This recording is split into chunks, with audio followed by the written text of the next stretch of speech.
Raadiyoo Simbirtuu.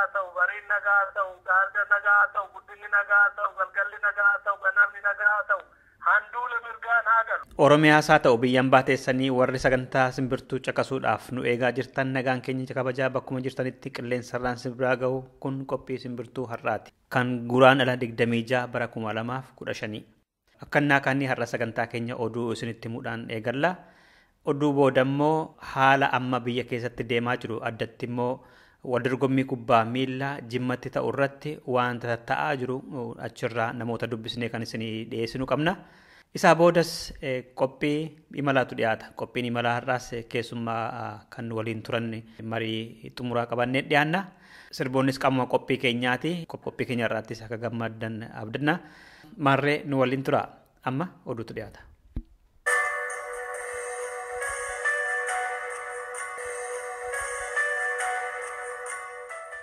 Irra deebi'ee akkam jirtu jechuudhaan oduun isinitti hima. Waldorgommii ispoortii Oromiyaa jimmatti deemaa jiru irratti weelluu fi dhaadannoo warraaqsaa bal'inaan gaggeeffamaa jira.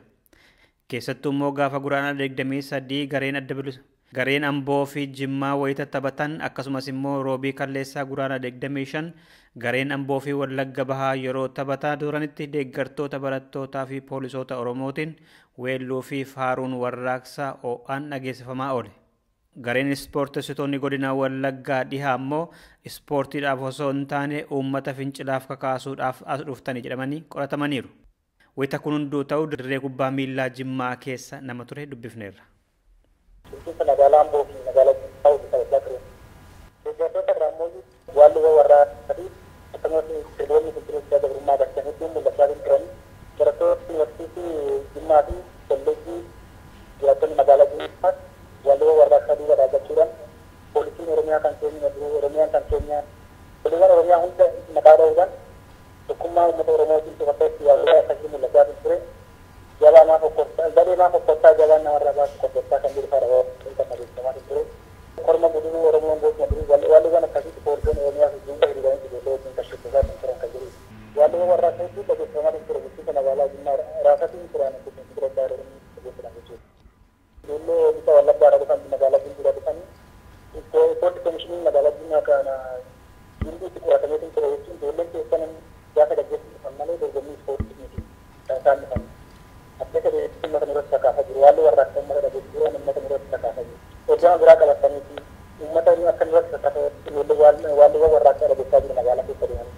Ergama akkamii qabattee dhufte kan jiru kan qoratamedha. Ispoortii komishinii kan godina Wallaggaa dhufaa jechuudha. Dhaggeeffattoota keenya kanarratti qophii addaa booda qaban deebina.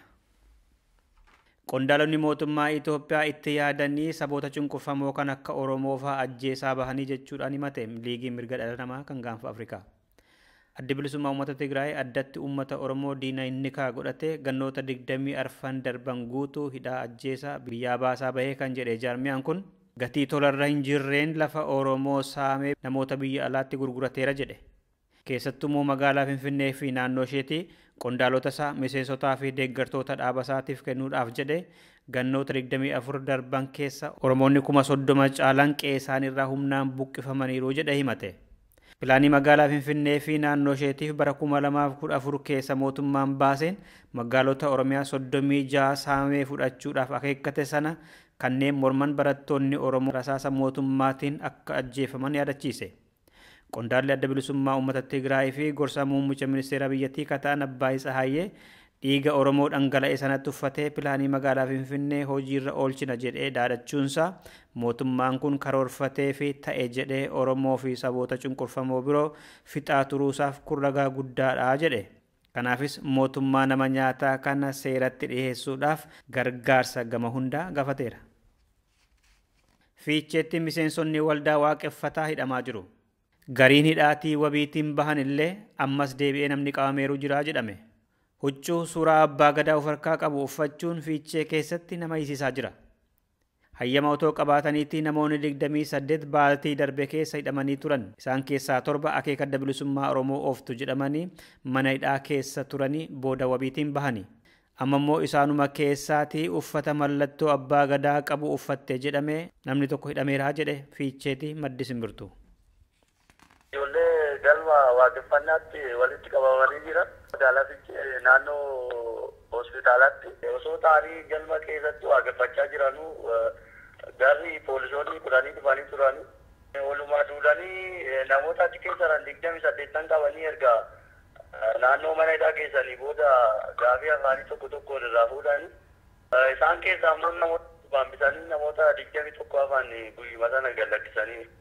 Gaafii gaafatan keessa kan isin deemaa jirtanii waaqeffannaa osoo hin taane kaayyoo abaa'otii fi walumaa galatti kanaaf ni sosoo beektanii jedhanii namoota 21 yaasanii namoota 7 achitti bisanii torbe tokkoon booda lakkisan.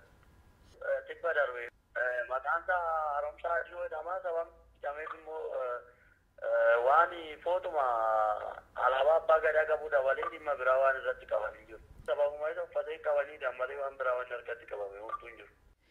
Xumura irrattis Keeniyaan Itoophiyaanota seeraan alaa gara biyya keenyaa seenaniiru kan ittiin jette 101 wiixata darbe qabdee hiite. Poolisii waabeffatee maddi oduu biyyattii Istaandardi Roobii Kaleessaa akka jedhetti namoonni kun gara kibba Afrikaatti darbuudhaaf jedhanii Naayiroobii bakka Taasiyaatti qabamani. Kan qabamaniifis waraqaa seeraa waan ta'uuf harkaa dhabaniifidha jedhame. Dhaggeeffattoota keenya oduu ammaaf qabnu konumadha. Sirba kanaan gara qophii jalqabaatti dabarra.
Sirba kanatti akka gammaddaan abdii godhachaa amma gara qophii jalqabaatti dabarra.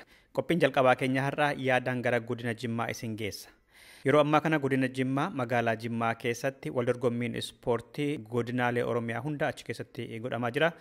Waldorgommii kanarratti fincila diddaa gabrummaa ka'eeraa ka jedhu karaa sabquunnamtii adda addaa waan dhageenyeef dhugaa moo sobadha ka jedhu dhimma kana qulqulleeffachuuf yaalle.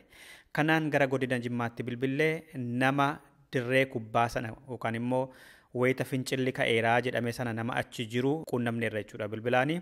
Geessummaan keenya maal akka godhame inni jedhame sun maal akka fakkaatudha kana nama nutti himuu qabna jechuudha irraa dhaggeeffataan keenya maqaa isaa eenyu akka ta'e nutti himuudhaan jalqaba. Maarreen waliin tura dhaggeeffattoota keenya meetti fuufna dhaggeeffataa keenya maqaa kee eenyu jedhu? Fincilli diddaa gabrummaa barattoonni Oromoo Yuunivarsiitii Jimmaa kaasaniiru ka jedhu odeeffannoo dhageenye ture. Dhugaadha wanti kun yoo dhugaa ta'e meenuu ibsime akkamitti ka'ee yoom ka'e?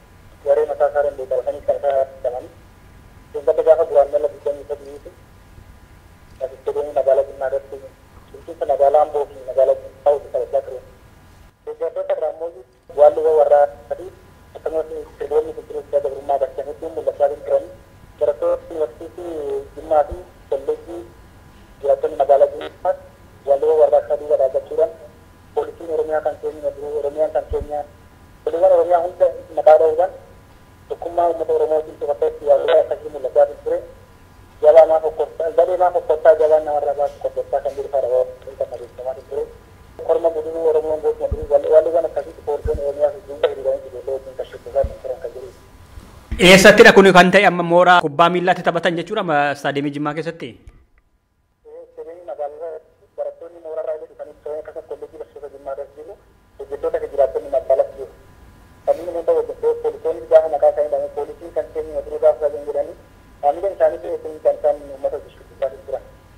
Jechuun maa jechuudha poolisiin gara barattootaa ture gara uummataa ture jechuudha moo?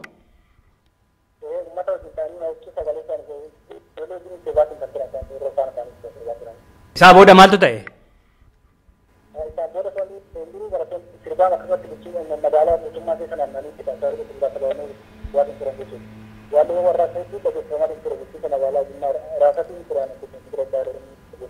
Namni hidhamee rufaa jira?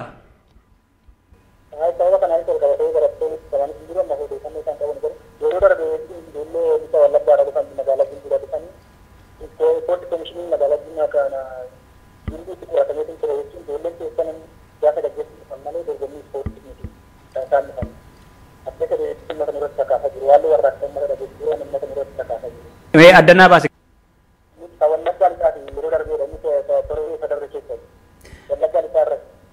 Maal jedhanii qorataniini warra Wallaggaa Lixaatiin?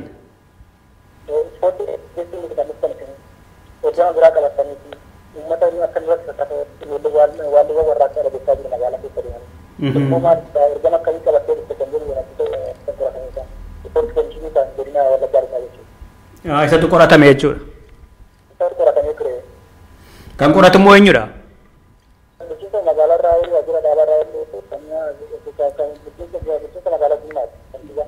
Booda akkam ta'e dubbichi?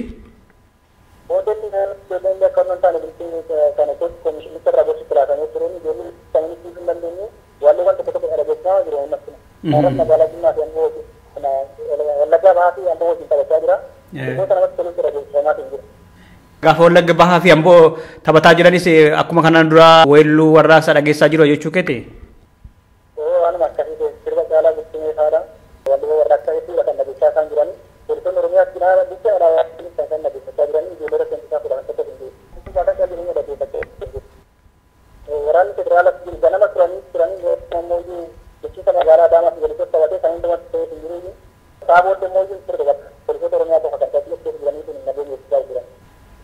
Tole dhaggeeffataa keenya magaalaa Jimmaa haala yeroo irratti naannoo jiru sana hordoftee waan nu gabaasteef galatoomii fayyaa ta'e ulfaadha.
Amma kutaa lammaffaa qophii keenya irra geenyerra. Innis qophii imalaati.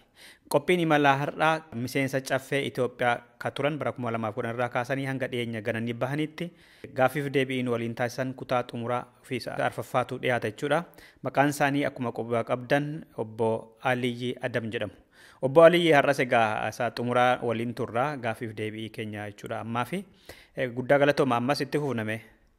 Mootummaa kana karaa nagaa aangoo gadhiisattanii yaaddu yookaan jijjiirama impaayera Itoophiyaa keessatti karaa nagaa fiduun danda'ama, karaa nagaa galanii qabsaanuun danda'ama jettanii yaaddu? Definitely waan danda'amu. Namoonni karaa nagayaatiin biyya sana keessatti ni qabsoofna jedhee deemu kun uummanni kun uummata biyya tanaaf misooma biyya tanaa itti fufsiisuu danda'u miti. Uummanni kun uummata biyya tana jiraachisuu danda'u miti. Uummanni kun paartiileen siyaasaa biyya tana keessa jiran diinummaa isaa dabballee amma dabballee godaanga jalatti jiran diinummaa paartii siyaasaa barsiisaa jira mootummaan. Uummanni kun paartii siyaasaa bikka deemanii adamsuu malee maal godhu? Kanaafuu isaan kana biyya kana keessa innanii sumuu maqsama lafa shuyyeeta afaan maaraffaatiin gisee sagantaa dabbaleetti leenjisan akkas jaanii barreessanii jechuudha. Uummata kana dhabamuu qaba. Erga uummata kana dhabamsiise mootummaan kun eenyu hojii dorgomii aangoo siyaasaa kana yommuu mootummaa siyaasaa kana namaaf dabarsare. Gabaabumatti kana waan jechuu danda'amu mootummaan kun karaa nagayaatiin karaa dimokiraattiin aangoo gadhiisuuf fedhii hin qabu, qophaa'ummallee hin qabu jechuun barbaadan. Tole. Mee gara daangaa Oromiyaa fi Ogaadeniyaatti deebinu. Yeroo dheeraa Oromoon baha Oromiyaa jiru keessattuu immoo daangaa Sumaalee wal daangessu irratti lolli akka banamaa ture dhagahama. Lafarraa fudhatanii hammana ajjeesanii hammana akkas godhanii kun. Mee waa'ee sanaa maal beektanis? Sababni lola ka'uu maalinni? Mootummaan immoo tarkaanfii malu akka mootummaatti deebi'ii kennee akka lolli sun dhaabbatu godhaa jiraao. Gaheen Oromiyaa fi federaalaa as keessatti maal ture? Miidhama gaheellee mee akka miseensa caffee fi akka dhalataa Oromootti maal jettan kanarratti? Falamaan kaasuu barbaachisaadha. Jalqaba irratti ka'umsa isaatirra yoo kaanu jalqaba hundeeffama naannootti wal qabatee rakkoo bal'aa ture jechuudha. Hundeeffama naannoo san keessatti yeroo naannoo hundeeffamtu naannoo kanarratti uummata lafa Oromiyaa kan ta'e kaan achitti daangeessu, kaan asitti daangeessu, kaan asitti daangeessu, kaan asitti daangeessu. Kanaaf yaadamee kan godhamee fi uummanni kun wantoota ollaa isaatii wajjin nagaan jiran yaamee itti yaadamee waan godhame. Inni kun humna ijoo ta'uu isaatiin kaasuu barbaadan jechuudha. Kanaaf wanni kana amma waan inni amma yookaan wanni namaaf mirkaneessu bara 1996 wanta kanaaf furmaata kan yaamee referendamiin gaggeeffamee jira jechuudha. Referendamiin gaggeeffamu referendamiin kun qabaree 420 olii fi aanota lama irratti gaggeeffame jechuudha figuraatiin. Amma kanarratti yeroo referendamii saniin gidee naannoo kan Oromiyaa fi Soomaaliyaa daangeeffamu yoo kan taate gandootaa fi aanota referendamii gaggeeffaman sana keessaa parsantiin 80 jechuudha. Referendamiin kun feer ture jechuudha. Osuma kanan ta'ee jiru parsantiin 80 Oromiyaatti daangeeffamu.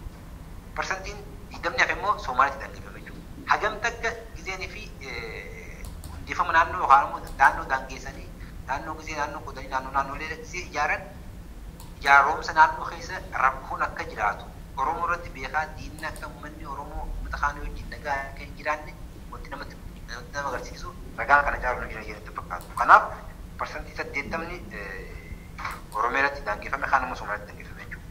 Isa kana kanaan bira dabran. Ammoo amma referendamii saniin eega referendamiin gaggeeffamee fi hanga ammatti waggoota 11 jechuudha. Waggoota 11 jechuudha kana hayatti murtiileen referendamii irratti gaggeeffame kun haga ammatti hin kabajiifsine jechuudha. Sababa murtiin kun hojiirra turuu dhabuudhaatiin ammaan kana immoo maaltu dhufa yeroo dhiyoo nyaara hayatti lafa keessan kan Oromoon irraa fudhate isiniif deebiin karaa jiru jechuudha. Aangoota irratti beelee fi'aatu warra naannoo Somaalee bulchan kanaan komitmentii akkasii uummataa galanii uummata irratti bulchisaa jira jechuudha. Ka'umsi wanta kana isaan ammas si hime kana jechuudha. Kaan hundeeffama naannoo Itoophiyaa qabu kaan ammaan kana yeroo dhiyoo kana immoo komitmentii uummanni wa'aada uummataaf seenanii biyya keessan kana kan ammaan dura Oromoon referendamii asii irraa fudhatamte isiniif deebiin karaa jiru jechuudha. Osoo inni dhugaa beekanii amma akka heera biyya sanitti yoo kan hojjetamu kan taate wanti referendamiin murtaa'e sadarkaa siif dhiyaatu qabu jechuudha. Sadarkaa siif deebisa waan jaamu qabu jechuudha. Kanaaf sadarkaa sanitti waan uummata kanaaf galamuudhaaf uummanni kun waraana mootummaatti yeroo akkasitti uummata irratti bulanii uummata keenya irratti rakkoolee adda addaa irratti. Waraanni liyyuu poolisii jedhamu naannoo Ogaadeniyaa hidhatetu Oromiyaa seenee Oromoo irraa immoo qawween hiikameera jedhama. Dhugumadha wanti kun? Aktivistii warra Ogaadeen kana warra Ogaadeen waraana Ogaadeen kana irraa wanti gaadii uummatti galchanii jiran liyyuu poolisii jedhamu kana. Isaan kun ammoo targeetii lafa kana isiniif deebifna. Amma lafa waraanni irratti amma waan isin jechaa jiru kan ammaan tana qabatamu osoo wanni beektuun lafni waraanni irratti geeffamaa jiru amma Harargee Bahaa, Harargee Lixaa, Baalee, fakkeenyaaf Harargee Bahaa, Mayyuu Mulluqee, Miidhagaa, Gumbii, Maajistii, Aksuum, Dursuun, Baalee, Be'eessu, Harargee, Oobilees, Godoo, hanga Sawweenaa, Beeltuu, Raayituu, Moyyaalee kanaan wal qabatee lafa kana irratti deemaa jira. Lafti kun lafa riferendamii irratti kanarraa ittisuudhaaf godhan keessatti yeroo uummata san qabanii uummata isaanii qabanii aayidii isaanii qabanii mootummatti fidanii akka mootummaa kana bichuu guutuun ni beekti isaanis ni beekanii warri mootummaa federaalaa bulchuun ni beekanii warri naannoleessis ni beekanii tihee jaamee shira hojjetamu jechuudha kun akkan akkasitti godhamee gaariidha. Amma waggaa qeerraa buqqaan immoo Oromoonni qubachiisuu irratti illee hin komatamu warri bulchiinsa Oromiyaa dafanii hin qaqqabnee fi nama faa bineensi nyaateera nuun qaqqabne jedhanii komatu Oromoonni. Erga daangaa karaa federaalaa kabachiisuu dadhabe warruma buqqa'eef illee maaf dafee hin qaqqabne laata? Oromiyaan amma namoonni baay'ee taarika amma seenaa wanta kanaa of lolli kun akkuma jalqaba isin hafe gaafa hundeeffama naannoo irra haate hagammaan kanatti lolu ture jechuudha lolli kun. Amma kanaan wal qabatee namoonni ammaan dura dhugaadhaa namoonni dhiyeenyaan uummatatti bulchan namni harkatti dhumee maal deegitee akka namatti seensi goota akka dhala namatti jechuudha namni seensi du'ee namni tokko maal jiru yeroo kana amma cichanii gisee mootummatti iyyanii nu dhaqqabaa maal jaa yeroo tokko waan kana gisee godhan namoota kanaatu waan waraana kana gaggeessaa namoota kanaatu waraana kana gaggeessuu jira yaadii nama sanirratti harkaan biddisee fudhatamuu garte jechuudha warri karaa biyyoota isin caasaa keenya akkana godha waan godarraa jaaniin caasaa keenya akkana godha caasaa keenya maal godha jaanii namoota hedduu harkaan fudhatan fakkeenyaaf amma kan yeroo dheeraa dhiisii kan yeroo gabaabaa yoo kolaalu taate Boorana irratti gisee Moyyaalee dhufanii jarratti weeraranii namoota baay'ee gaagama baay'ee Moyyaalee irratti dhiyeessan bulchaan naannoo sadii maal kana wanni isaan godhan jirtu cicha nutti madda mootummaan qaqqabaa nu duraa dhuunfaa waan kana yaanii gaafuma kana uffiinsaan dhugaadhasitti namni nama itti bulchate keessa dhufu namni sitti iyyataa dirqama wanni illee gootu jirtu kanaa godhuun dirqama sirratti taa'e. Kanaaf warri ati waan kana godhu waan kana uummata kana gargaaru uummata kana cinaa dhaabbachuu kana dhiisii namni gaafii kana dhiyeessu sadarkaa kanatti cichee gaafii kana dhiyeessu deebi'amee waan kana siituu harka keessaa qaba siituu maal yaame deemee yeroo itti mana hidhatti galuu jira jechuudha ijoolleen warra Booranaa warra zoonii irra hojjetan warra aanaa hojjetan hundi isaanii maqaaletti jiran jedhisan. Ammas wanni kanaa kun ammaan dura Harargee Bahaa fi Lixaatti illee akkasuma taatu jechuudha namoota qabanii aanarraa heeruun zoonii irraa qabanii heeruun namoota kana waan akkanaa ture jechuudha. Kanaaf gamoo bidootiin ariitiidhaan namni achi jiru sun illee ni sodaata. Anillee jechuudha namni mana hidhaa kanumatti namummaan wal qabatee kanaaf yeroo gargaaraatti dafee wanta kana irratti ariitiidhaan deebisaa kan maaliif boota keessa deebi'anii si torka keessa qaba maal jaanii waan kana irratti dibanii jecha boota akkasitti mul'ata jechuudha. Obbo Aliyyi Adam maaliif biyyaa bahani? Oromoo sanitti wanni adda hammatti kaasaa jiru kun rakkoo uummata Oromoo kaasaa jirani yeroo adda addaatti rakkoon uummata Oromoo adda addaatti iddoo kan irratti guddaa jira. Ani immoo akka nama tokkotti akka miseensa paarlaamaa tokkoo fi akka miseensa paartii biyya Obbidoo akka uummata Obbidoo san keessatti miseensa tokkootiin uummata saniif waa ta'u godhuu hin danda'u.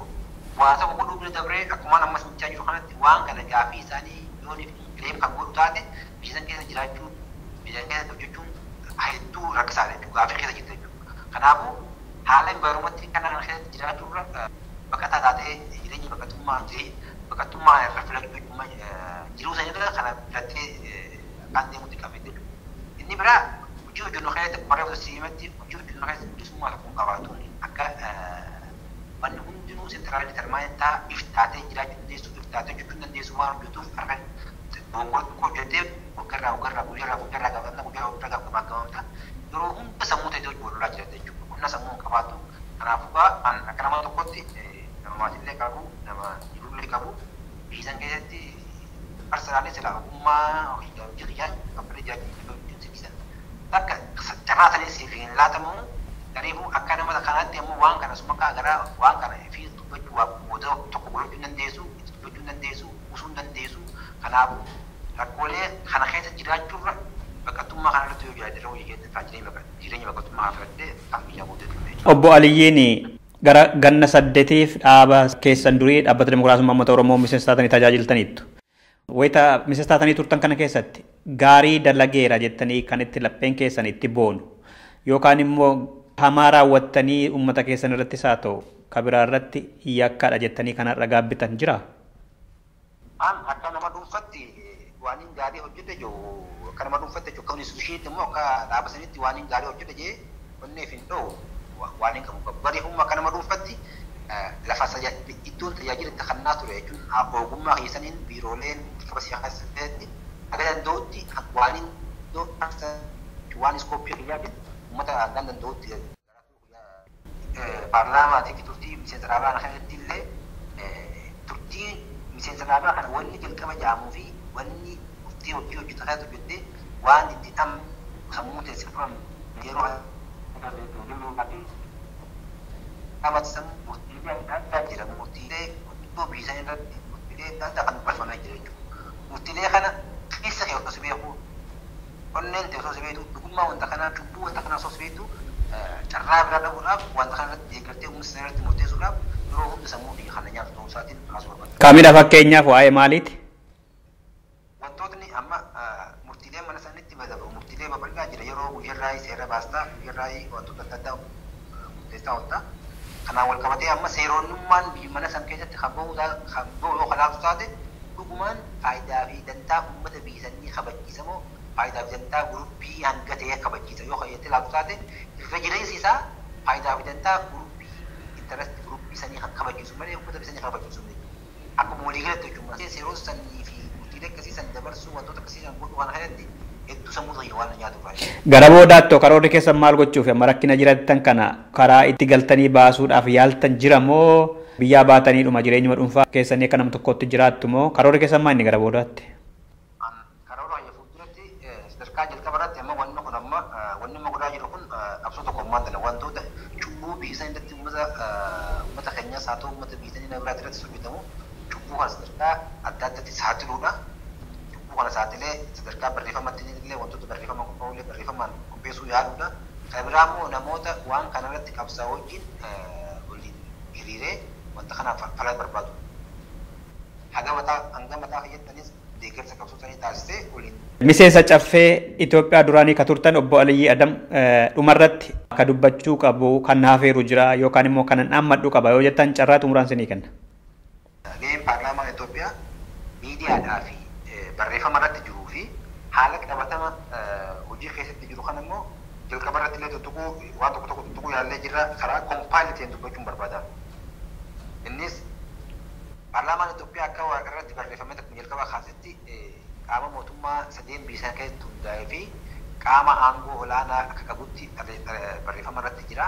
Gariif immoo paarlaamaan gabaabumatti paarlaamaan Itoophiyaa san qaama aangoo olaanaa qabu sun ta'in qaama aangoo gadaanaa fi meeshaa siyaasaatti TPLF dantaa siyaasaa isaatti galmaan gaachuuf hundeessa keessaa isa tokkoo fi ijoo ta'uu isaa namni akka beekuun barbaada jechuudha tana. Kanaaf isa jennu wantoota barbaadame karaa paartiitiin achitti dhiyeessanii sarkulaalee achi keessa dabarsuudhaan seera qabeessa godhanii uummata itti dadamsuudhaaf uummata waan fayyadachuudhaaf meeshaalee ijoo ta'uu isaa kaasuun barbaada jechuudha. Kanarratti paarlaamaan yeroo kana hojii keessa jira sadarkaatti akkas ja'uudhaaf hojii miidiyaa kennuu hojjetan. Mul'ata jechuudha. Amma hojii kana keessatti hojii paarlaamaa lama sadeen tokko kan laallu yoo taate hojii seera baasuu kan laallu yoo taate hojii raawwachiisaa hordofuu kan raawwachiiftuu hordofuu kan laallu yoo taatee fi hojii manni miseensonni paarlaamaa uummata isa filate dhaqee dubbisee gaaffii manni haasoo furmaata akka argatu fala barbaachuudhaan wal qabatee wantoota sadeen kanarratti waan gabaabaa haasuun barbaadan. Amma seera akkuma jalqaba irratti amma akkuma waan sammuu nyaatu jettee nama gaafatetti seera biyya mana sana keessatti bahu dhuguma seera dantaa fi faayidaa uummata biyya sanii mirkaneessu seera dantaa fi faayidaa uummata biyya sanii kabaju ta'uusaa paarlaamaan sirrumatti taalee sirnumatti beekee kan kufuu qabus kuffisee kan dabaluu qabus dabarsee kan irrachuu qabus hir'isee kan irraa dabalamuu qabus dabalee hojii kana hojjechaa jira yoo hojjetamu taate hojii kana keessa hin jiru jechuudha paarlaamaan. Ajajumaan seerri tokko dhufee paarlaamaan asirratti gaheen paarlaamaan inni qabu seera sanarratti editiin jechuudha hojii taayippii lakkoofsa qubee sirreessuu lakkoofsa sirreessuu waan tokko sirreessuu formaalitii kana sirreessee akka inni bakka yeroo barbaadamsanitti hojiirra oolee abbaan barbaadu waan barbaadetti buusan taasisuu jechuudha. Inni biraan seera baasuu wal qabatee paarlaamaan biyya san keessatti akka silaa seera maddisiisuu danda'u lafa kaa'ame jechuudha. Ammoo seenaa paarlaamaa biyya sanii keessatti waggootan haga amma 28 kana keessatti seerri paarlaamaadhaan bahe yookaan immoo maddee labsame yoo hajaasu taate seera tokko qofaan beeku argachuu dandeenya jechuudha. Innis maali? Seera guyyaa labsii guyyaa ayyaana alaabaa kabajuu wal qabatee isa qofa kan paarlaamaa maddisiise malee seerota mana sana keessatti maddu guutuutti qaama haaraa hojjechuudhaan kan dhufee fi osoo gamaagama sirrii argatee gamaagama sirriitiin kan irratti waliin ta'uusaa kan kaasuun barbaadan jechuudha. Qaama raawwachiiftuu hordofu wajjin wal qabsiifatee amma paarlaamaan waan seera ijaarsiisu uummata biiroolee ministeerota adda addaa sadarkaa federaalaatti jiran kan tokko yaama. Gariif immoo riippoortii isaa ta'uu dirreetti bahee fiixiidhaan waan kana laalus haa ta'u waan kana irratti vaaliyuun inni aadu tokko isaa kan jire kaasuun barbaadan. Maaliif miseensi paarlaamaa mooraadhuma uummata kanatti gamaaggamuu qabu. Maaliif immoo jenne biyya san dhaabaatu bulchaa dhaabaatu biyya san akka fedhatti waan fedhaa jajaa. Paarlaamaan kun namni paarlaamaa kana komentii godhu namni paarlaamaa kana paarlaamaa kun waan irraa eeggatu biifuu hojii raawwachiiftu sana jechuudha. Ministeeronni biyya sanii hojii siraas fasaama keessa jiran. Namoonni dirjitiin jiran kun guutuutti nama kana aangoo namni qabu dhaaba waan ta'e jecha aangoo dhaabaa guutuu namni qabu uummata sana jechuudha. Uummata isaan ajaju kana deemtee qorachuu jechuun waan barbaachuu akka ta'e kaasuun barbaada. Kanaafis hojii sana fakkeessuudhaaf hojii miidiyaatti dirriitti bahuun abisooti dhangalaasuun maal godhuu akka jiruu fi uummanni immoo kan akka beeku qabu kaasuun barbaada. Uummata irraa fidanii hojii furmaata kanuudhaaf gaafuma buufataalee filannoo hunda keessaa namni waggootan 5 dabranii fi waggootan 23 dabran hundi gaafuma takkaa dhufa jechuudha. Amma fakkeenyaaf akka aanaa keenyatti yoo halaalu taate akka aanaa fakkeenyaaf rakkoo daangaa haa qabaa yoo laalu taate aanootni rakkoo daangaalee qaban kun guutuutti yeroo hunda gaafii ijoo isaa fidan gaafii rakkoo walitti bu'iinsaa kana jechuudha. Gaafii rakkoo walitti bu'iinsaa kun waggarraa inuma gaafatan garii humna furmaatan. Ifuma wal fakkaatu gaafiileen biraa kan hedduu waggarraa ji'aan yeroo deemtee dhuftu waggatti yeroo lama nama gaafatamte yeroo kana immoo gaafii kanaaf yeroo takka yeroo isin furmaatti hirkatti kan agartu jirtu kana immoo uummanni sirriitti yoo hubate gaarii yaada yoo qaban. Obbo Aliyyi Adam miseensa caffee Impaayera Itoophiyaa duraanii yeroo keessa fudhattanii haala keessa Impaayera Itoophiyaa dhaabbata Dimokiraasummaa Uummata Oromoo walii galatti haala yeroo irratti wanta bal'aa raadiyoo Simbirtuu irratti waan kennitaniif fayyaa ta'aa ulfaadhaa nagaatti.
Dhaggeeffattoota keenya qophii keenya har'aaf jenne egaa kanumaan xumurreerra kanarraa waa akka hubattan abdii qabna.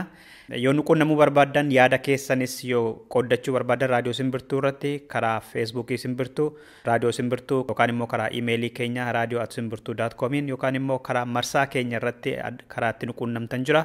Bilbilas qabna. Achumarraan nu quunnamaa yaada keessan nuun gahaa odeeffannoos nu kenna. Fayyaa ta'a ulfaadhaa nagaatti.